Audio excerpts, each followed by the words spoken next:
নমস্কার, দেখছেন কলকাতা টিভি। আপনাদের সঙ্গে এই মুহূর্তে রয়েছে আমি অভিক। শুরু করছি আরো 12। অভিকের সঙ্গে রয়েছে আমি অনন্যা। আর আরো 12 প্রথমেই যে খবরের দিকে নজর রাখবো, পান্ডুয়া থানা ঘেরাও করে বিক্ষোভে লকেট চট্টোপাধ্যায়। পান্ডুয়ার ঘটনায় পুলিশ মিথ্যে কেস সাজাচ্ছে, এমনটাই কিন্তু দাবি করছে বিজেপি এবং বিজেপি নেতৃত্বের এই প্রতিবাদে থানা ঘেরাও করে বিক্ষোভ লকেট চ্যাটার্জির। পান্ডুয়ার এই ঘটনা, সেখানেই কিন্তু থানা ঘেরাও করে প্রতিবাদ দেখাচ্ছেন তারা। হুগলির বিজেপি প্রার্থী লকেট চট্টোপাধ্যায় তিনি এই মুহূর্তে সেখানে রয়েছেন। একদমই অভিক, পান্ডুয়া থানা ঘেরাও করেছে লকেট চট্টোপাধ্যায়। পান্ডুয়ার ঘটনায় পুলিশ মিথ্যে কেস সাজাচ্ছে, এমনই মন্তব্য করেছেন লকেট চট্টোপাধ্যায়। দাবি বিজেপি নেতৃত্বের প্রতিবাদে থানাও ঘেরাও করে বিক্ষোভ লকেট চ্যাটার্জির। সেই ছবি আপনারা দেখতে পাচ্ছেন এই মুহূর্তে। পান্ডুয়ায় ঘেরাও করে বিক্ষোভ দেখাচ্ছে লকেট চ্যাটার্জি, প্রতিবাদে থানা ঘেরাও করে বিক্ষোভ। একদমই তাই, সেই ছবি এই মুহূর্তে দেখাচ্ছি আপনাদের সামনে, যেখানে হুগলির বিজেপি প্রার্থী লকেট চট্টোপাধ্যায় তিনি এই মুহূর্তে তার নেতৃত্বেই যে বিক্ষোভ সেখানে চলছে। পান্ডুয়ার ঘটনাতে পুলিশ মিথ্যে কেস সাজাচ্ছে, এমনটাই কিন্তু দাবি তুলছে বিজেপি নেতৃত্ব, যার কারণেই আজ সকাল থেকেই তারা থানা ঘেরাও কর্মসূচির ডাক দিয়েছেন এবং থানা ঘেরাও করেছেন। বিজেপি নেতৃত্বে তারা যেমনটা অভিযোগ করছে, পান্ডুয়ার এই যে ঘটনা, সেই ঘটনাতেই পুলিশ মিথ্যে কেস সাজাচ্ছে। আপনারা সেই ছবি দেখতে পাচ্ছেন সরাসরি কলকাতা টিভির পর্দায়। পান্ডুয়া থানা ঘেরাও করে বিক্ষোভ লকেট চট্টোপাধ্যায়। সকাল থেকেই বিক্ষোভ চলছে পান্ডুয়া থানার সামনে। বিজেপি নেতৃত্বরা তারা রয়েছেন, সেই ছবি আপনাদের দেখাচ্ছি। পান্ডুয়ার এই যে ঘটনা, এই কেস সম্পূর্ণভাবে মিথ্যে সাজানো হচ্ছে, এমনই মন্তব্য করেছেন লকেট চ্যাটার্জি। আর এই কেসকে কেন্দ্র করে আজ পান্ডুয়া থানা ঘেরাও অভিযান চলছে এই মুহূর্তে, সেই ছবি আপনাদের দেখাচ্ছি। প্রতিবাদে থানা ঘেরাও করে বিক্ষোভ দেখাচ্ছেন লকেট চ্যাটার্জি।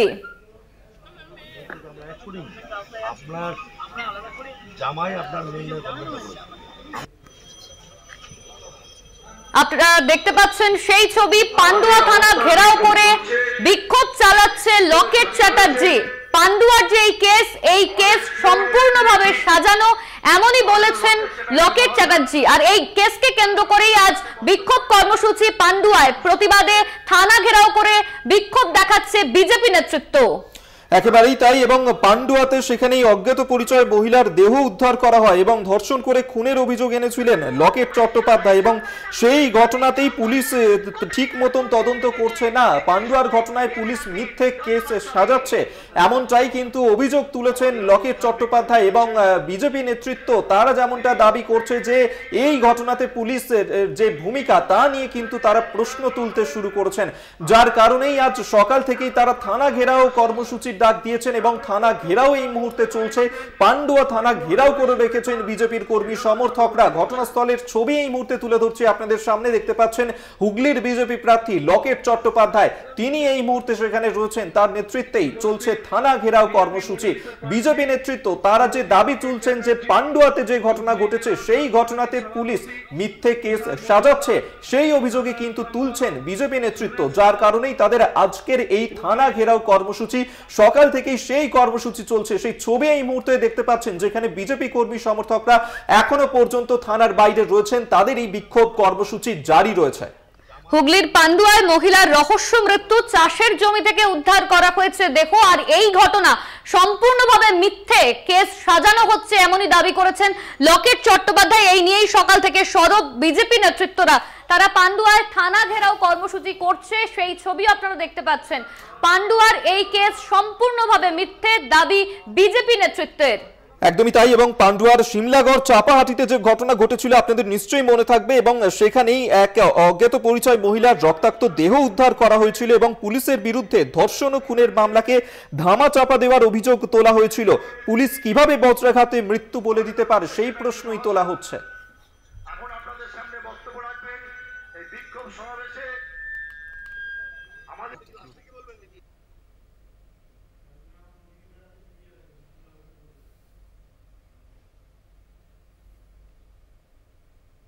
আর এবার যে খবরের দিকে নজর রাখছি, জাতীয় মহিলা কমিশনের কাছে মিথ্যে অভিযোগ করানোর দাবি, সাদা কাগজে সই করিয়ে ধর্ষণের অভিযোগ উঠছে পিয়ালি দাসের বিরুদ্ধে। বিজেপি নেত্রী, তার বিরুদ্ধে অভিযোগ উঠছে যে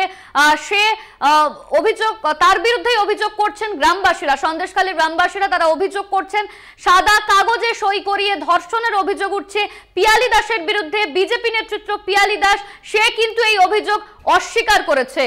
একদমই তাই, এবং জাতীয় মহিলা কমিশনের কাছে মিথ্যে অভিযোগ করানোর দাবি করছেন তিনি। সাদা কাগজে সই করিয়ে ধর্ষণের অভিযোগ করানোর দাবি তুলছেন, এবং এই ঘটনাতেই সন্দেশখালীর বিজেপি নেত্রী পিয়ালি দাস তার বিরুদ্ধে অভিযোগ উঠেছে।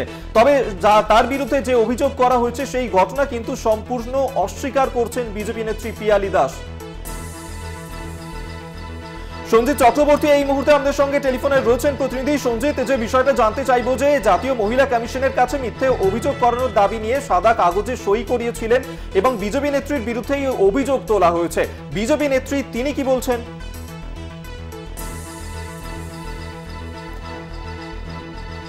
এমনকি বিদেশের মাটিয়ে এই আন্দোলন ছড়িয়ে পড়েছিল, অর্থাৎ এই ইস্যু তৈরি হয়েছিল।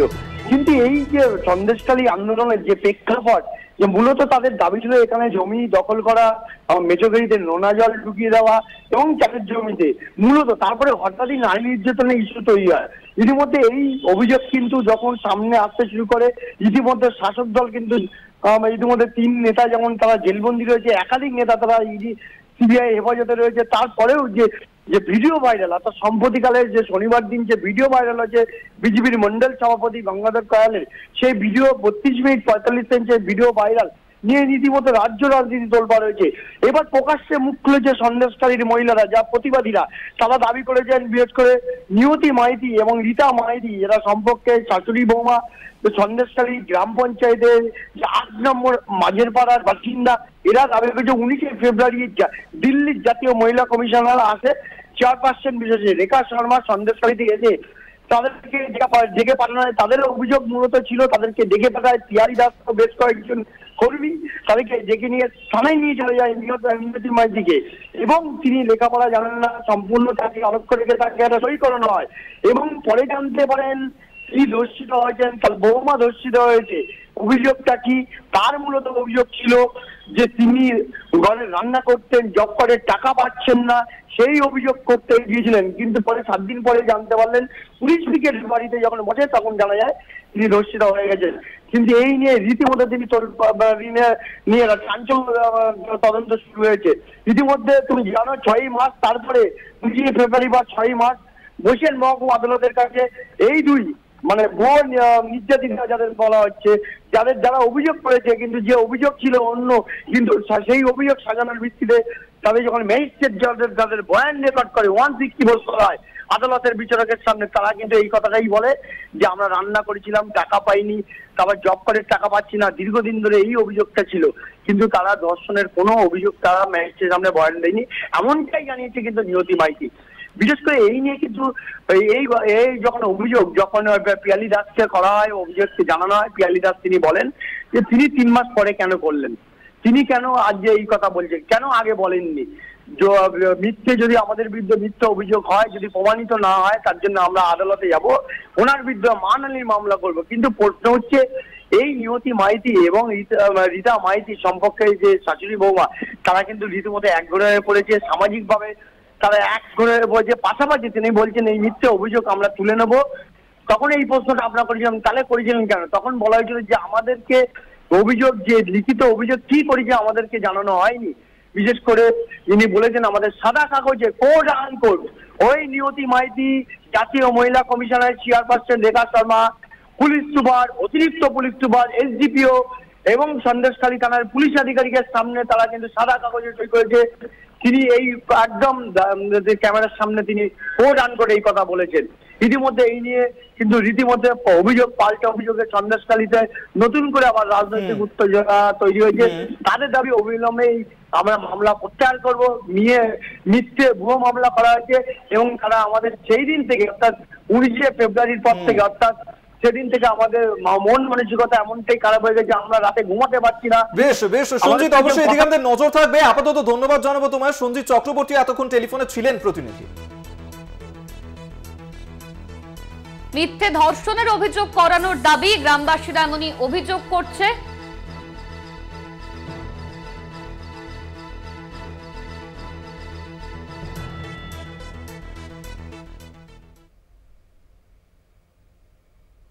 অভিযোগকারীরা তারা কি বলেছেন, আর অন্যদিকে বিজেপি নেতৃত্ব পিয়ালি দাস তিনি কি বলে সরব হচ্ছেন, শোনাবো আপনাদের। ওই যে ভোটের সময় আগে যে ভোটটা হলো ওতে আমরা রান্না বান্না করছিলাম, তা ওতে ওই আমাদেরকে টাকা পয়সা দিচ্ছিল না বলে তার জন্য আমি বলেছিলাম যে আমাদেরকে টাকা পয়সা দেই। ওই ওপর থেকে মহিলা কমিশন এসেছিল না, ওরা মেয়েদেরকে নিয়ে গেছিল থানার ভেতরে। তা ও হ্যাঁ ওই নিয়ে গিয়েছিল। তা বলতেছে ঠিক আছে তোমার টাকা পয়সা সব পাইয়ে দেবো, তা তুমি ওই খাতা কাগজে সই করে দাও। টেবিলের উপরে বসে বলতেছে যে ঠিক আছে, ওরা সব বসেছিল আর কি, তা ওরা বলছে যে সই করে দাও। তা আমি সই করে দিয়ে চলে এসেছি, বলে এবার তুমি যাও। আমি চলে এসেছি, এবার ওরা যে কি করেছে তাও তো আমি জানি না। অভিযোগ ছিল আমাদের রান্নাঘরের এই অভিযোগ ছিল, কিন্তু পরেক্ষণে জানতে পারলাম যে উনি 4-5 জনের নামে কেস করেছে, যে আমাদের মধ্যরাতে এসে রেপ করতো বা আমাদের গালিগালাজ দিত, আমাদের রাত্রে পাঠিয়ে বসে তুলে নিয়ে যেত, এটা জানতে পারলাম। সেটা আমাদের মধ্যে কোনো কিছুই হয়নি বা আমাদের তো ঘটেইনি, সেটা মিথ্যে অভিযোগ করে এটা আমাদের সাজানো হয়েছে। পিয়ালি দাস তখন দেখে নিয়ে গেছে, এখন মহিলা কমিশন এসেছিল। আমরা চাইছি যে আমরা কেসটা তুলে নেবো, আমাদের মধ্যে এটা হয়নি, আমরা সেটা ফালতু কোনো কেস নিয়ে আমরা লড়তে চাই না। এই অভিযোগটা সম্পূর্ণ মিথ্যে। এই কমপ্লেন যেটা হয়েছিল এটা থানার ভিতরেই হয়েছিল, পুলিশের মানে পুলিশের দায়িত্বে সামনেই এগুলো হয়েছিল, আর সিসিটিভি ক্যামেরার সামনেই এগুলো হয়েছিল। ওনারা যা মুখে বলেছেন সেইগুলোই রেখা শর্মা ম্যাডামের যে টিম এসেছিলেন তারা লিখেছেন, এবং লেখার পরে ওনাদের যা লেখা হয়েছিল সেটা ডিটেলসে ওনারা শোনার পরেই সইটা হয়েছে। তো এত অভিযোগগুলো তাহলে 3 মাস পরে কেন হচ্ছে? অভিযোগটা তো আগেই, অভিযোগ করার দরকার হলে আগেই করতে পারতো। যদি এর সত্য প্রমাণ না হয় আমি কিন্তু হাইকোর্টে যাব, গিয়ে ওই মহিলাদের নামে নিয়তি মাইতি এবং বুথ সভাপতির টিএমসি বুথ সভাপতির ওয়াইফ তপতি মাইতির নামে হাইকোর্টে মানহানির কেস। নিয়তি মাইতি, রীতা মাইতি তারা সাদা কাগজে সই করেছে এমনই অভিযোগ করছেন তারা। অন্যদিকে বিজেপি নেত্রী পিয়ালি দাস তিনি অভিযোগ অস্বীকার করেছেন। তিনি বলেছেন তিনি হাইকোর্টের দ্বারস্থ হবে এই ঘটনাকে কেন্দ্র করে। বিজেপি নেত্রী পিয়ালি দাসের বিরুদ্ধে অভিযোগ গ্রামবাসীদের। একদমই তাই, এবং সাদা কাগজে সই করার 7 দিন পরে ধর্ষণের মামলা করেছে এমনটাই কিন্তু জানিয়েছেন সম্পর্কে তারা শাশুড়ি বৌমা, এবং জাতীয় মহিলা কমিশনের তাদের বিরুদ্ধে কিন্তু এই বিস্ফোরক অভিযোগও আনছেন তারা বলছেন যে এই সন্দেশখালীর প্রতিবাদীরা তারা বলছেন জাতীয় মহিলা কমিশনের চেয়ারপারসনের নেতৃত্বেই প্রতিনিধি দল সেখানে আসে এবং তাদের সামনেই সাদা কাগজে সই করিয়ে নেওয়া হয়। এই বিস্ফোরক অভিযোগ আনা হচ্ছে বিজেপি নেত্রী পিয়ালি দাসের বিরুদ্ধেও, যদিও এই যে অভিযোগ উঠেছে সেই সম্পূর্ণ অভিযোগ অস্বীকার করছেন তিনি।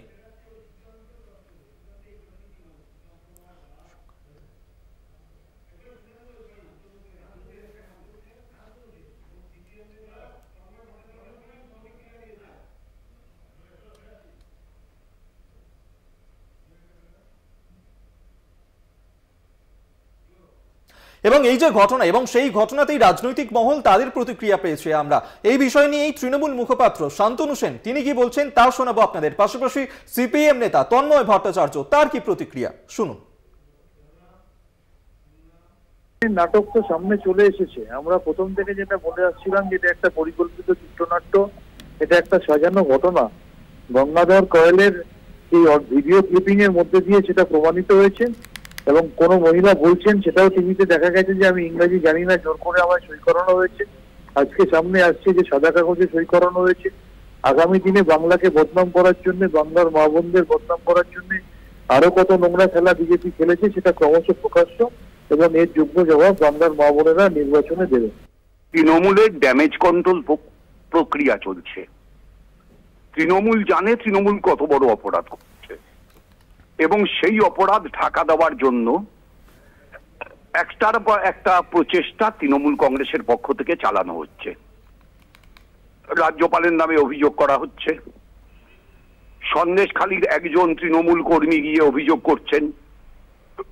আসলে তৃণমূল নারী জাতির সম্মান রাখতে পারে না, এটা গোটা রাজ্যে প্রতিষ্ঠিত সন্দেশখালী তাকে বাড়তি মাত্রা এনে দিয়েছে। তৃণমূল নির্বাচনের মুখে মহিলাদের কাছে রিজেক্টেড হচ্ছে, সেই ড্যামেজ কন্ট্রোলের মমতা ব্যানার্জির মরিয়া চেষ্টা চলছে।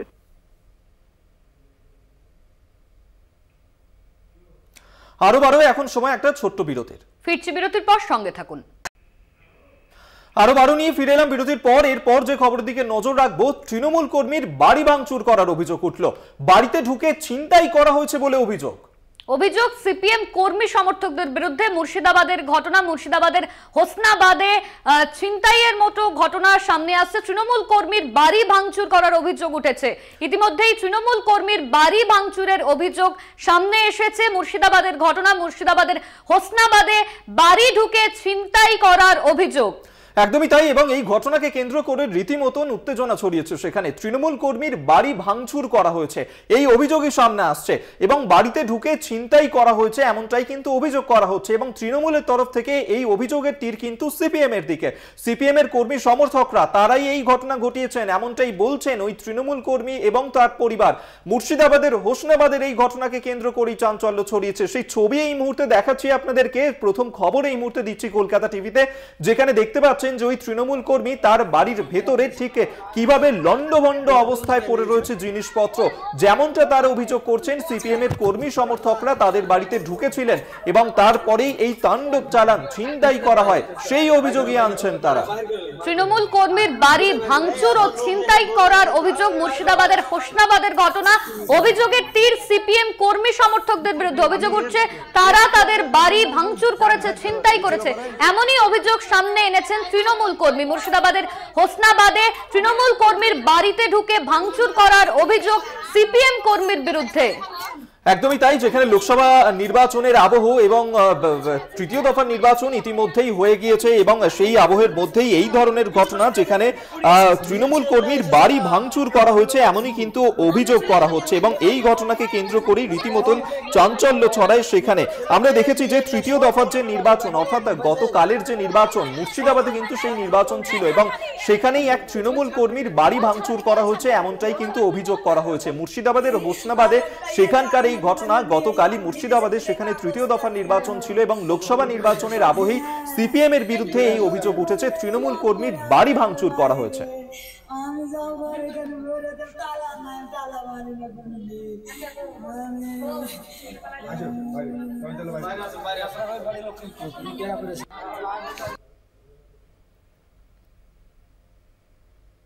হাওড়ার বাঁকড়ায় পঞ্চায়েত অফিসে চলে গুলি। 2রা মে গুলি চলার ঘটনা ঘটে, আর এই ঘটনাকে কেন্দ্র করে গ্রেফতার করা হয়েছে মাস্টার মাইন্ডকে। বেঙ্গালুরু থেকে গ্রেফতার শেখ সাজিদ। উত্তরপ্রদেশ থেকে তাকে ভাড়া করে নিয়ে আসা হয়েছিল এবং দুজন দুষ্কৃতীকে ইতিমধ্যেই এই ঘটনাতে গ্রেফতার করা হয়েছে। হাওড়ায় আরো এক দুষ্কৃতী, তার কাছ থেকে উদ্ধার করা হয়েছে এই হামলায় যে অস্ত্র এবং কার্তুজ ব্যবহার করা হয়েছিল তা ইতিমধ্যেই উদ্ধার করা হয়েছে। হাওড়ার বাঁকড়ার যে ঘটনা আপনাদের মনে থাকবে, গত 2রা মে হাওড়ার বাঁকড়ার পঞ্চায়েত অফিসে সেখানে গুলি চালনার ঘটনা ঘটে এবং সেই ঘটনাতেই গ্রেফতার করা হয়েছে মাস্টার মাইন্ডকে।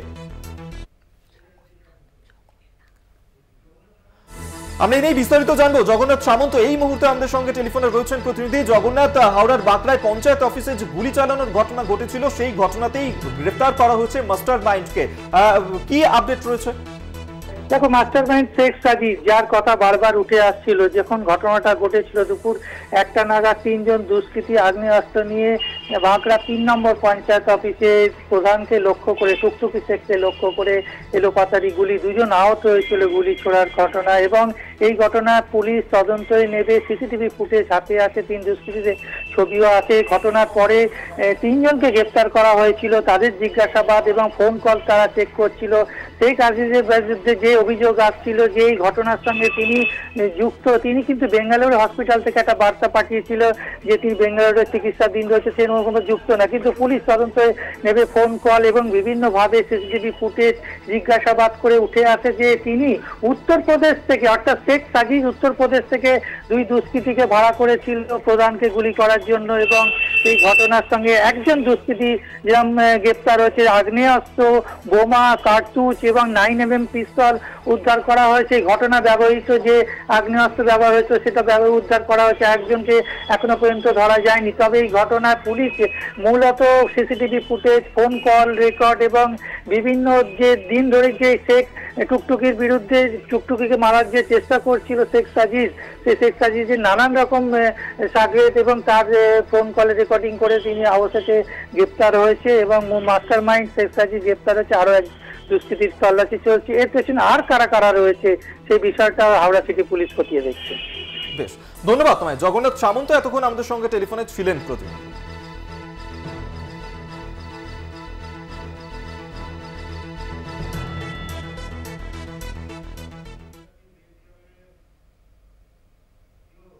আরো 12 সময় আরো একটা বিরতির। ফিরছি বিরতির পর, সঙ্গে থাকুন।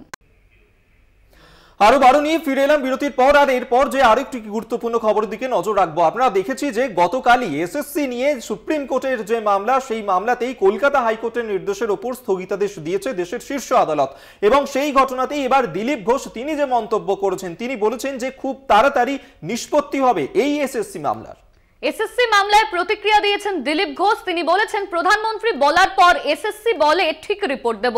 সুপ্রিম কোর্ট নিশ্চয়ই এই এসএসসি মামলা দ্রুত বিচার করবেন, এমনই মন্তব্য করেছেন দিলীপ ঘোষ। একদমই তাই। আপনারা জানেন যে প্রধানমন্ত্রী তিনি বলেছিলেন যে যারা যোগ্য প্রার্থী, যারা ন্যায্য প্রার্থী তাদের পাশে দাঁড়াবেন এবং সেই ঘোষণার পরেই কিন্তু এসএসসি তার এই ভূমিকা বদল নিয়ে প্রশ্ন তুলেছেন দিলীপ ঘোষ। আপনাদেরকে শোনাবো দিলীপ ঘোষ তিনি ঠিক কি বলেছেন। এটা সবাই জানে যে চুরি হয়েছে, 2 নম্বরই হয়েছে, আর তার সমাধান হওয়া উচিত। যোগ্য লোকেরা চাকরি পাক। এসএসসি বলে দিয়েছিল আমরা বাজ বিচার করতে পারবো না, আমাদের কাছে রেকর্ড নাই। মাননীয় প্রধানমন্ত্রী যে এসে বললেন যে সবার আমরা যারা ন্যায্য চাকরি প্রার্থী তাদের সঙ্গে দাঁড়াবো, কোর্টে যাব, 2 ঘন্টার মধ্যে বললো হ্যাঁ আমরা ঠিক করে দেবো।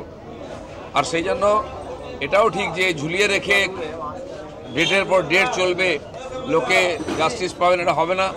সুপ্রিম কোর্টের নজর আছে, তাড়াতাড়ি হিয়ারিং করে এটা কাজ করতে হবে এবং ইমিডিয়েট তাদেরকে এই সমস্ত রেকর্ড দিতে বলেছি। আপনারা শুনলেন যে দিলীপ ঘোষ তিনি ঠিক যে বক্তব্য করেছেন, যে তিনি বলেছেন যে খুব তাড়াতাড়ি নিষ্পত্তি হবে এসএসসি মামলার। আপনারা জানেন যে গতকালই কলকাতা হাইকোর্টের যে নির্দেশ, সেই নির্দেশের ওপর স্থগিতাদেশ দেয় দেশের শীর্ষ আদালত এবং এই যে ঘটনা, সেই ঘটনাতে এসএসসির যে ভূমিকা বদল তা নিয়েই কিন্তু প্রশ্ন তোলেন দিলীপ ঘোষ। তিনি বলেন যে প্রধানমন্ত্রী নরেন্দ্র মোদী তিনি বলেছেন যে যারা যোগ্য প্রার্থী তাদের পাশে দাঁড়াবেন প্রধানমন্ত্রী, প্রয়োজন হলে কোর্টেও যাবেন। এবং সেই মন্তব্যের পরেই, প্রধানমন্ত্রীর মন্তব্যের পরেই কিন্তু এসএসসি তাদের এই ভূমিকা বদল। বুধবার সকালে দিলীপ ঘোষ তিনি বলেছেন এসএসসি বলে দিয়েছিল আমরা বাজ বিচার করি না, সেরকম কোনো রেকর্ড নেই। এরপর প্রধানমন্ত্রী যেই বললেন ন্যায্য চাকরি প্রার্থীদের পাশে দাঁড়াবো, প্রয়োজনে কোর্টে যাব, ঠিক তার 2 ঘন্টার মধ্যেই এসএসসি বলল আমরা সঠিক রেকর্ড জমা দেব। একদমই তাই। এবং এসএসসি মামলাতেই কলকাতা হাইকোর্টের যে চাকরি বাতিলের নির্দেশ, তাতেই শেষ পর্যন্ত স্থগিতাদেশ দেয় সুপ্রিম কোর্ট। তৃণমূল নেতা জয়প্রকাশ মজুমদার এই মুহূর্তে আমাদের সঙ্গে টেলিফোনে রয়েছেন। জয়প্রকাশ বাবু, দিলীপ ঘোষ তিনি বলছেন যে এই যে এসএসসির মামলাতে এসএসসির যে ভূমিকা বদল, প্রধানমন্ত্রী নরেন্দ্র মোদী তিনি যোগ্যদের পাশে দাঁড়াবেন বলেছেন, তার কারণেই এসএসসি হঠাৎ করেই ভূমিকা বদল দেখা যাচ্ছে, কি বলবেন? এই চাকরিহারাদের পাশে সর্বপ্রথম দাঁড়িয়েছিলেন মমতা বন্দ্যোপাধ্যায়। বলেছিলেন চাকরি খেকোদের দূর করব, চাকরি যারা হারা তাদেরকে বাদ দেওয়া হয়েছে তাদের পাশে দাঁড়াবো, কারুর চাকরি খেতে দেব না। এটা মমতা বন্দ্যোপাধ্যায় প্রথম দিন বলেছিলেন। তার 1 সপ্তাহ পরে বুঝতে পারলেন যে এই ঘটনা জনসাধারণ মন ঘুরিয়ে নিচ্ছে, তখন এসে তাড়াতাড়ি ড্যামেজ কন্ট্রোল করে প্রধানমন্ত্রী বললেন যে আইনি সহায়তা দেওয়া দরকার। তার আগে তো শুভেন্দুরা 2 হাত তুলে নাচছিলেন যে চাকরি গেছে, ভালো হয়েছে। অভিজিৎ গাঙ্গুলিকে পাশে নিয়ে বলছিলেন চাকরি গেছে, ভালো হয়েছে। প্রধানমন্ত্রী উল্টে দিলেন তাদের কথা, কারণ দেখলেন যে মমতা বন্দ্যোপাধ্যায় অ্যাডভান্টেজে আছেন, মানুষের পাশে দাঁড়িয়েছেন। আর আজকে এইটুকুনি মনে রাখা দরকার, 3টে বিস্ফোরণ, 2টো বিস্ফোরণ হয়েছে আর একটা হতে চলেছে বিজেপির ঘরের মধ্যে, সেইটা সামলাতে পারছেন না। প্রথম বিস্ফোরণ হলো এই সন্দেশখালীর যে ভিডিও, সেটা সামনে আসাতে সেই ধাক্কা সামলাতে পারছেন না। তারপরে গতকালের সুপ্রিম কোর্টে এই চাকরি যারা হারিয়েছেন তাদের রায়কে স্থগিত করে দেওয়া, সেই বিস্ফোরণ সেটাও সামলাতে পারছেন না এই শুভেন্দু, বিজেপি ইত্যাদি এই দল, সঙ্গে আছে বিকাশ ভট্টাচার্য, এই পরাজয়কে মানতে পারছেন না। আর তৃতীয় বিস্ফোরণ হতে চলেছে 4 জুন, যেদিন রেজাল্ট বেরোবে, ফলাফল বেরোবে নির্বাচনের, সেদিন আর একটা বিস্ফোরণ হবে। এখন প্রথম দুটো বিস্ফোরণেই বিজেপি বিপর্যস্ত, তাই জন্য মাথা খারাপ হয়ে গেছে, মাথা গরম হয়ে গেছে, এই এলোমেলো কথা দিলীপ ঘোষ বলছেন। একেবারেই তাই। আপাতত ধন্যবাদ আপনাকে। তৃণমূল নেতা জয়প্রকাশ মজুমদার এই মুহূর্তে আমাদের সঙ্গে টেলিফোনে ছিলেন। প্রধানমন্ত্রী বলার পর এসএসসি বলে ঠিক রিপোর্ট দেব, দিলীপ ঘোষ আজকে এমনই মন্তব্য করেছেন চায় পে আড্ডায়। একদমই তাই। এবং এই যে এসএসসি যে রায়, সেই নিয়ে কিন্তু দিলীপ ঘোষ তিনি বললেন যে এসএসসি প্রথমে বলেছিল যে আমরা বাদ বিচার করতে পারবো না, কারণ তাদের কাছে কোনো রেকর্ড নেই। কিন্তু তারপরেই প্রধানমন্ত্রী নরেন্দ্র মোদী তিনি বললেন যে যারা যোগ্য প্রার্থী, যারা ন্যায্য চাকরি প্রার্থী, তাদের পাশে দাঁড়াবো, প্রয়োজন পড়লে কোর্টেও যাব। এবং তারপরেই এসএসসি তাদের এই ভূমিকা বদল, তারা ঠিক 2 ঘন্টার মধ্যেই বলছে যে আমরা সঠিক রেকর্ড জমা দেব। এবং দিলীপ ঘোষ তিনি এই মন্তব্য করেছেন, যা নিয়ে কিন্তু এই মুহূর্তে রাজ্য রাজনীতিতে যে তর্কাতর্কি শুরু হয়েছে। এবং তৃণমূলের তরফ থেকে বলা হচ্ছে যে এই যে ঘটনা, তা কিন্তু প্রথম বলা হয়েছিল মুখ্যমন্ত্রী মমতা বন্দ্যোপাধ্যায়, তিনি এই নিয়ে বলেছিলেন। তবে দিলীপ ঘোষ তিনি এসএসসি মামলা নিয়ে তার প্রতিক্রিয়া জানিয়েছেন যে প্রধানমন্ত্রী এই বিষয়ে মুখ খোলার পর, যোগ্য প্রার্থীদের পাশে দাঁড়ানোর পরই এসএসসি তাদের এই ভূমিকা বদল। সুপ্রিম কোর্টে নিশ্চয়ই এসএসসির মামলার দ্রুত বিচার হবে, এমনই মন্তব্য করেছেন আজ দিলীপ ঘোষ।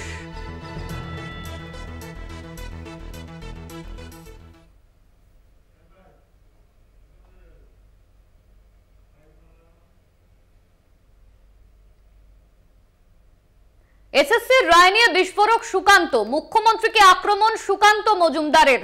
দেশের সর্বোচ্চ আদালত সুপ্রিম কোর্টে শিলমোহর, মুখ্যমন্ত্রী বাঙালির প্রতি কোনো সেন্টিমেন্ট নেই, এমনই মন্তব্য করছেন সুকান্ত মজুমদার। একদমই তাই। এবং এই যে সুপ্রিম কোর্টের যে নির্দেশ এই এসএসসি মামলাতে, এবং সেই নির্দেশের পরেই কিন্তু এই মুহূর্তে আক্রমণ শানাচ্ছে বিজেপি, এবং বিজেপির তরফ থেকে একের পর এক প্রতিক্রিয়া কিন্তু এই মুহূর্তে সামনে আসছে। কিছুক্ষণ আগে দিলীপ ঘোষের বক্তব্য শোনালাম আপনাদের।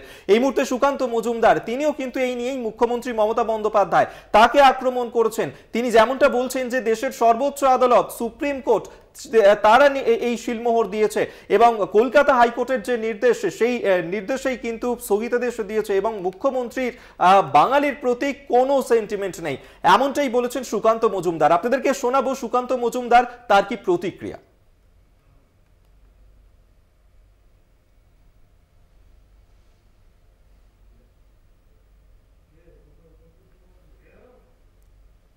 সন্দেশখালীর নাটক তো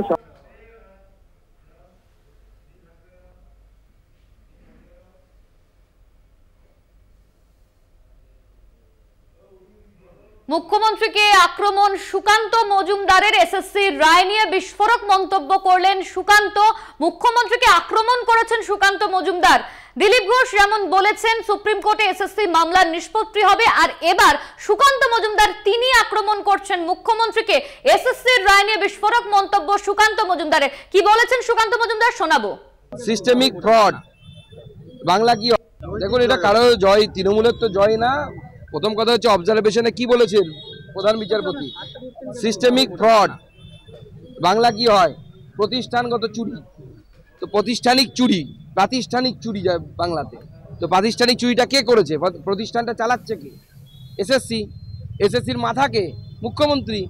এসএসসির কি আলাদা কোনো অস্তিত্ব আছে নাকি রাজ্য সরকার ছাড়া? তো রাজ্য সরকারের মাথা মুখ্যমন্ত্রী। মুখ্যমন্ত্রী প্রাতিষ্ঠানিকভাবে চুরি করেছে, মানে মুখ্যমন্ত্রীর উপরে সুপ্রিম কোর্ট মোহর দিয়ে সিল মোহর দিয়ে দিল যে আমাদের মুখ্যমন্ত্রী প্রাতিষ্ঠানিক চোর।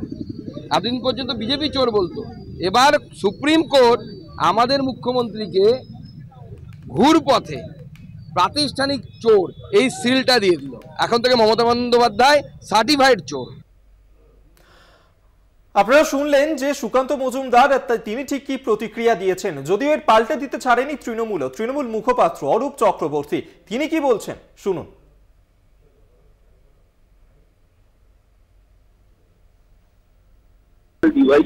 যেটা বলেছেন ওরা তো না বোঝা বা না জানার কথা নয়, মুখে তো ঝামা ঘুষে দিচ্ছি কালকে অবজারভেশনে এটা হচ্ছে যেটা কলকাতা হাইকোর্টের অভিজিৎ গাঙ্গুলির বেঞ্চ নয়, এখানে পলিটিক্যাল ভিউজ দেখে রং দেখে কাজ হয় না। এইরকম মন্তব্য করেছে সুপ্রিম কোর্টের বিচারপতিদের জায়গা থেকে। তো উনি যে এই কথাগুলো ইংরেজির বাংলা তর্জমা বুঝতে পারেননি বা বোঝেন না তো নয়, উনি বোঝেন, উনি জানেন এবং বোঝেন বলেই যে বিজেপির গালে যে কালকে একদল কাঠ, চিল আর শকুন ওট পেতে বসেছিল পরিবারের পক্ষের জন্য তাকে উল্লাস করবে রাজনৈতিক পলিটিক্যাল ডিভিডেন্ড পাওয়ার জন্য।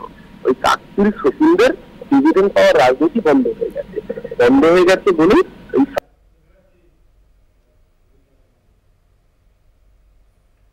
সন্দেশখালী বিজেপি নেতার হুঁশিয়ারি, তৃণমূল ভোট লুট করলে প্রতিরোধ করুন, গাছে বেঁধে রাখুন। কাসেম আলী বিচুটি পাতা লাগিয়ে দমদম দাওয়াই দিন। এতদিন জানতাম তৃণমূল হুমকি দেয়, এখন মোদি বুঝুন তার লোকেরা কি বলছেন।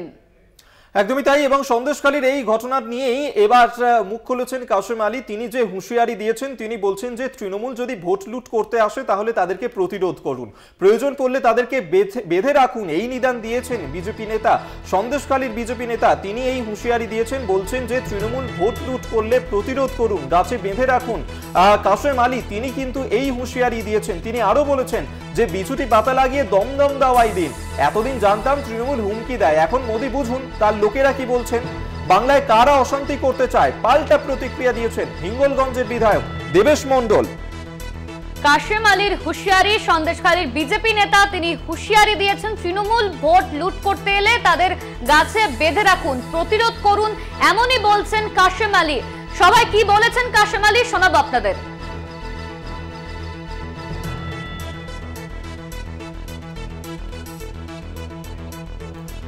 আপনাদেরকে শোনাবো, তবে আপনাদেরকে আরেকবার জানিয়ে রাখি যে এই যে ঘটনা, যেখানে সন্দেশখালীর বিজেপি নেতা কাসেম আলী তিনি যে হুঁশিয়ারি দিয়েছেন যে তৃণমূল নেতারা তারা যদি ভোট লুট করতে আসে তাহলে তাদেরকে গাছে বেঁধে রাখুন এবং বিচুটি পাতা লাগিয়ে দিন, দমদম দাওয়াই দেওয়ার হুঁশিয়ারি দিয়েছেন বিজেপি নেতা।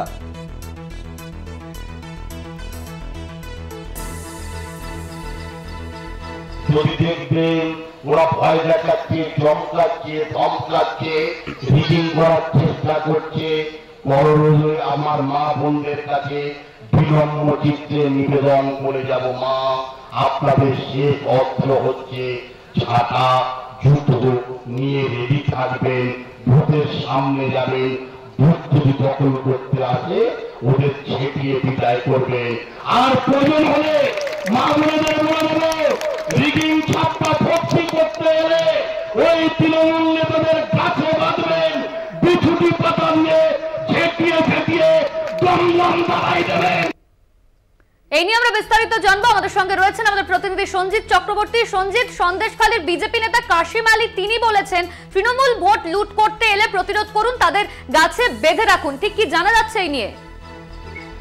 দেখো, তুমি ইতিমধ্যে এর আগেই ৪৮ ঘন্টা মাথায় ফের বিস্ফোরক মন্তব্য করলেন কাসেম আলী। ইতিমধ্যে তুমি জানো যে এই কাসেম আলী হল রাজ্য বিজেপির নেতা। বিশেষ করে গত ৪৮ ঘন্টা আগে বাদুরিয়াতে কিন্তু একই বক্তব্য রেখেছিলেন যে সেখানে বেঁধে রাখা, ঝেঁটাপেটা করুন, জুতো নিয়ে দাঁড়িয়ে তখন মা বোনেদের ফেরার ঠিক ৪৮ ঘন্টার মাথায় হিঙ্গলগঞ্জে রেখা প্রার্থী অর্থাৎ বিজেপি প্রার্থী রেখা প্রার্থীর সমর্থনে তিনি একটা পথসভা করছিলেন। সেখানে 11 নম্বর টান্ডেল বিলে সেখানে কাসেম আলী বলেছেন যে তাদের বেঁধে রাখুন এবং ভোট চাইতে আসলে বিচুটি পাতা দিয়ে এই নিয়ে এবং নিয়ে কিন্তু রাজনৈতিক উত্তপ্ত শুরু হয়েছে। পাশাপাশি দেবেশ মণ্ডল বললেন এটা বিজেপি ইদানিং এইসব ধরনের বক্তব্য আছে। পাশাপাশি এটাও তিনি বলেছেন যে কোনো আমার চোখ বেঁধে রাখুন, কোনো প্রাণী আসলে বলে দেবো কোন প্রাণী এসেছে। এই নিয়ে কিন্তু শাসক বিরোধী তরজা লেগে গেছে। বিশেষ করে কাসেম আলীর এই মন্তব্য ঘিরে রীতিমতো বিজেপি নেতার হুঁশিয়ারি নিয়ে রীতিমতো রাজনৈতিক উত্তপ্ত হয়েছে হিঙ্গলগঞ্জে। পাশাপাশি অভিযোগ, পাল্টা অভিযোগে এলাকা যথেষ্ট এলাকায় আতঙ্কের একটা পরিবেশ তৈরি হয়েছে। ইতিমধ্যে কিন্তু কাসেম আলীর মন্তব্য নিয়ে কিন্তু যে বিজেপি নেতৃত্ব তারা বলেছেন যে এটা তার ব্যক্তিগত মন্তব্য, এর সঙ্গে বিজেপি কোনোভাবেই জড়িত নন, তিনি যা মন্তব্য করেছেন তার ব্যক্তিগত। এছাড়াও কিন্তু তৃণমূল নেতৃত্ব যেটা দাবি করেছেন যে নির্বাচন, তুমি জানো 1 জুন বসিরহাট লোকসভার নির্বাচন শেষ দফা অর্থাৎ 7ম দফার শেষ ভোট, সেখানে কিন্তু এই ধরনের রাজনৈতিক ভাবে এলাকায় আতঙ্ক। একদমই সঞ্জিত, তুমি ঠিক যেমনটা জানাচ্ছিলে, কাশেম আলীর এই মন্তব্যের পর শাসক বিরোধী তরজা তৈরি হয়েছে। শাসক বিরোধী তরজার পর কাশেম আলী তিনি কি সাফাই দিয়েছেন, শোনাবো আপনাদের। দমদম দাবাই মানে ওই মানুষ তৃণমূল নেতারা যে ভাষা বোঝে সেই ভাষা প্রয়োগ করা হবে, দমদম দাবাই হবে। কেন এটা সন্ত্রাস কবলিত এলাকা। আজকের এখানে মিটিং করবে, কাল রাত্রে সব তৃণমূলের হারমাত বাহিনীরা এসে চমকে গেছে যে মিটিং হবে না। এরা মানুষকে ভয় দেখাচ্ছে, তাই মা বোনেরা প্রতিরোধ তৈরি করবে, এবারে দমদম দাবাই দেবে। আপনাদেরকে শোনালাম বিজেপি নেতা কাশেম আলী তিনি যে মন্তব্য করেছেন, তারপরেই তৈরি হলো বিতর্ক, তারপর তিনি সাফাইও দিয়েছেন। কিন্তু কাশেম আলী তার এই যে বিতর্কিত মন্তব্য, তাকে কিন্তু খুব একটা গুরুত্ব দিতে চাইছে না তৃণমূল। এই নিয়ে হিঙ্গলগঞ্জ বিধানসভা কেন্দ্রের তৃণমূল বিধায়ক দেবেশ মণ্ডল তিনি কি প্রতিক্রিয়া দিয়েছেন, শোনাব। এতদিন শুনছিলাম তৃণমূল হুমকি দেয়, তৃণমূল খারাপ কাজ করে, কিন্তু এবার নরেন্দ্র মোদী বুঝুক যে তার লোকজন কি কথা বলছে, বাংলায় কারা অশান্তি করতে চাইছে। বুঝলেন তো? আপনারাও বুঝুন, সংবাদপত্রও তো বুঝতে হবে যে আপনারাও বলুন হুমকি কারা দিচ্ছে, আর দেবেশ মণ্ডলরা শান্তির বার্তা ছড়াচ্ছে। শুনুন, ওই যে মায়েদের তৈরি করতে বলছেন ঝাঁটাপেটা করবেন বলে, এ বাংলার মায়েরা শান্ত এবং হিঙ্গলগঞ্জের মায়েরা শান্ত। ও সন্দেশখালীর মতো পয়সা দিয়ে এখানে মা তৈরি করতে পারবে না। আরো 12 সময় আরো একটা বিরতি, ফিরছি বিরতির পর, সঙ্গে থাকুন। আরো 12 নিয়ে ফিরে এলাম বিরতির পর। আর এরপর যে খবর দিকে নজর রাখবো, যে বাজার থেকে করোনার টিকা এবার তুলে নিচ্ছে অ্যাস্ট্রাজেনেকার, এবং এই যে টিকা, সেই টিকায় বিরল রোগের সম্ভাবনার কথা এর আগেই স্বীকার করে নিয়েছিল এই সংস্থাটি। এরপরেই এই টিকা তারা তুলে নিচ্ছে, এবং এই টিকার উৎপাদন করা হবে না বা সরবরাহ করা হবে না, এমনটাই কিন্তু বলছে এই অ্যাস্ট্রাজেনেকার সংস্থা। বাজার থেকে সম্পূর্ণভাবে তুলে নেওয়া হচ্ছে করোনার টিকা, তুলে নিচ্ছে অ্যাস্ট্রাজেনেকা। টিকায় বিরল রোগের সম্ভাবনার কথা স্বীকার করেছে সংস্থা, আর উৎপাদন হবে না এই কোভিড ভ্যাকসিনের টিকা। বাজার থেকে সম্পূর্ণভাবে তুলে নেওয়া হলো এই টিকা। সংস্থার থেকে জানানো হয়েছে কোনো উৎপাদন বা সরবরাহ কিছু হবে না। একদমই তাই, এবং এই যে করোনার টিকায় যে কিছু বিরল পার্শ্ব প্রতিক্রিয়া হচ্ছে তা কিন্তু এর আগেই স্বীকার করে নিয়েছিল এই সংস্থাটি, অর্থাৎ অ্যাস্ট্রাজেনেকার। এবং অ্যাস্ট্রাজেনেকার টিকা নেওয়ার ফলে বিভিন্ন ধরনের যে পার্শ্ব প্রতিক্রিয়া তাও দেখা দিচ্ছিল। এর কারণে শরীরে রক্ত জমাট বেঁধে যাচ্ছিল, এছাড়াও একাধিক যে পার্শ্ব প্রতিক্রিয়া, হার্ট অ্যাটাক হতে পারে। তবে এর সংখ্যা কিন্তু খুবই কম, এবং ভারতে এই অ্যাস্ট্রাজেনেকার ওই ভ্যাকসিন তৈরি করেছিল, এবং সেই ক্ষেত্রে এবার এই অ্যাস্ট্রাজেনেকার সংস্থা তারা জানালো যে তারা এই টিকা আর তৈরি করবে না এবং তা সরবরাহ করবে না।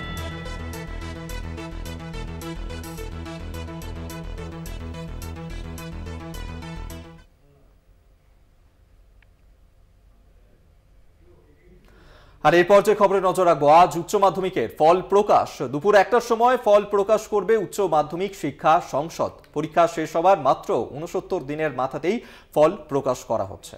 পরীক্ষা শেষ হওয়ার 69 দিনের মাথায় ফল প্রকাশ। বেলা 3টে থেকে ওয়েবসাইটে দেখা যাবে ফলাফল। 10ই মে সকাল 10টা থেকে দেওয়া হবে মার্কশিট। এই বছর উচ্চ মাধ্যমিকে মোট পরীক্ষার্থী ছিল 7,90,000। এই নিয়ে আমরা বিস্তারিত জানবো।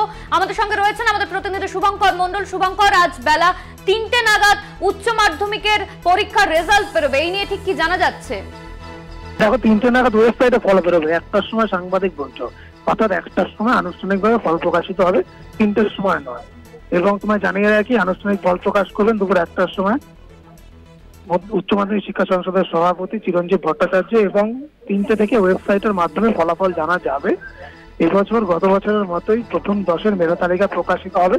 তবে মাধ্যমিকে যেরকম ভাবে মেধা তালিকায় কৃতীদের সংখ্যা কমিয়ে আনা হয়েছে, অর্থাৎ একেবারে ছাঁকনি বা বলাতে পারে 4 নিচে থেকে যেভাবে দেখা হয়েছে, উচ্চ মাধ্যমিকের ক্ষেত্রেও সেই সংখ্যাটা কমতে পারে গত বছরের তুলনায়।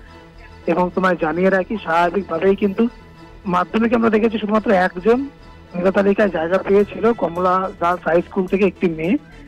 সেখানে দাঁড়িয়ে উচ্চ মাধ্যমিকের যে ফল প্রকাশিত হবে 1টার সময়, এখন লক্ষণীয় যে আদৌ কলকাতা থেকে কোনো কৃতি সেই মেধা তালিকায় জায়গা পায় কিনা, বা কলকাতা শিখে আদৌ ছেড়ে কিনা, নাকি জেলার জয় জয়কার হয়। ধন্যবাদ তোমার শুভঙ্কর। আজ বেলা 1টা নাগাদ উচ্চ মাধ্যমিকের ফলাফল প্রকাশ করা হবে। বিকেল 3টের সময় ওয়েবসাইটে দেখা যাবে ফলাফল।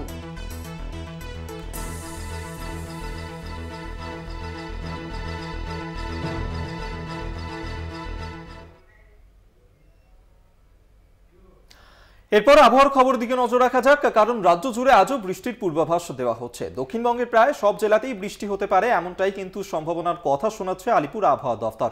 বৃষ্টির সঙ্গে বইবে ঝোড়ো হাওয়া।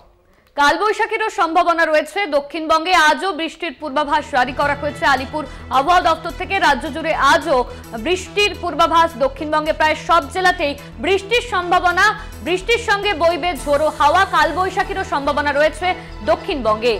আমরা এই নিয়ে কথা বলবো শাশ্বতী রায় এই মুহূর্তে আমাদের সঙ্গে টেলিফোনে রয়েছেন প্রতিনিধি। শাশ্বতী, গতকালও বৃষ্টি হয়েছিল এবং আজও সেই বৃষ্টির পূর্বাভাস দিচ্ছে আলিপুর আবহাওয়া দপ্তর, কি জানা যাচ্ছে? এগারোই অধিক, সেক্ষেত্রে যেমন আলিপুর আবহাওয়া দপ্তর জানাচ্ছে আগামী শনিবার পর্যন্ত জারি থাকবে বৃষ্টি এবং আজ এবং আগামীকাল কালবৈশাখীর সতর্কতা জারি রয়েছে বেশ কয়েকটি জেলায়। তবে দক্ষিণবঙ্গ সহ উত্তরবঙ্গের সর্বত্রই বৃষ্টি জারি থাকবে এবং এই বৃষ্টি লাগাতার চলবে শনিবার পর্যন্ত। শনিবারের পর থেকে বৃষ্টির তোড় কমতে শুরু করবে।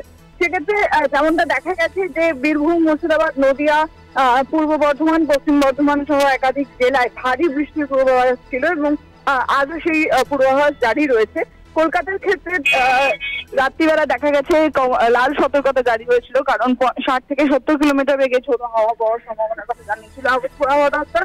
এবং আজও কালবৈশাখী সতর্কতা রয়েছে শহর কলকাতার বুকে এবং সেক্ষেত্রে সকাল থেকেই মেঘলা আকাশ এবং শহরের তাপমাত্রা বেশ কিছুটা নিম্নগামী এবং সেক্ষেত্রে সর্বনিম্ন তাপমাত্রা 22.2 ডিগ্রি সেলসিয়াস আজকের জন্য। ধন্যবাদ তোমায় শাশ্বতী রায়, আমাদের সঙ্গে টেলিফোনে ছিলেন প্রতিনিধি। এবং তীব্র গরম থেকে সাময়িক মুক্তি এবং গত সোমবার থেকেই এই বৃষ্টির পূর্বাভাস দিয়েছিল আলিপুর আবহাওয়া দপ্তর এবং সেই পূর্বাভাস মতোই কিন্তু বৃষ্টিও শুরু হয়েছিল। গতকালও বৃষ্টি হয়েছে এবং আগামীকালও বৃষ্টির সম্ভাবনা থাকছে। স্বস্তির নিঃশ্বাস দক্ষিণবঙ্গে। আজও বৃষ্টির সম্ভাবনা জারি করেছে আলিপুর আবহাওয়া দপ্তর। দক্ষিণবঙ্গের প্রায় সব জেলাতে বৃষ্টির সম্ভাবনা হতে পারে কালবৈশাখীও। বৃষ্টির সঙ্গে বইবে ঝোড়ো হাওয়া। আজ দক্ষিণবঙ্গে বৃষ্টির সম্ভাবনা, উত্তরবঙ্গেও বৃষ্টি হতে পারে। কালবৈশাখীর সম্ভাবনা রয়েছে দক্ষিণবঙ্গ জুড়ে।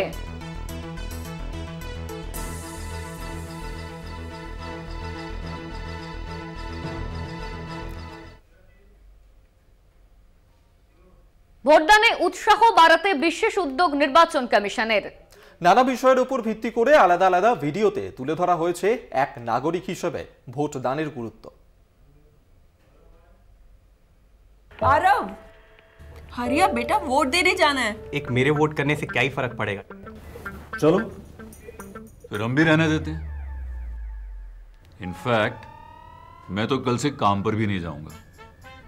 एक मेरे काम करने से क्या फर्क पड़ेगा? बिल्कुल, अब से मैं भी घर का कोई काम नहीं करूंगी।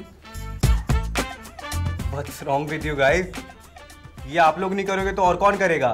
आपकी रिस्पॉन्सिबिलिटी है ना ये तो। और वोट करना तुम्हारी, हमारी, सबकी रिस्पॉन्सिबिलिटी। देश भी एक फैमिली है जिसमें हम सभी को अपनी अपनी रिस्पॉन्सिबिलिटी निभानी होती है।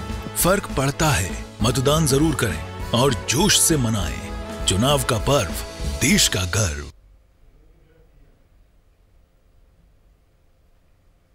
আরো বারো এই পর্যন্তই। দেখতে থাকুন কলকাতা টিভির রাত দিন 7 দিন।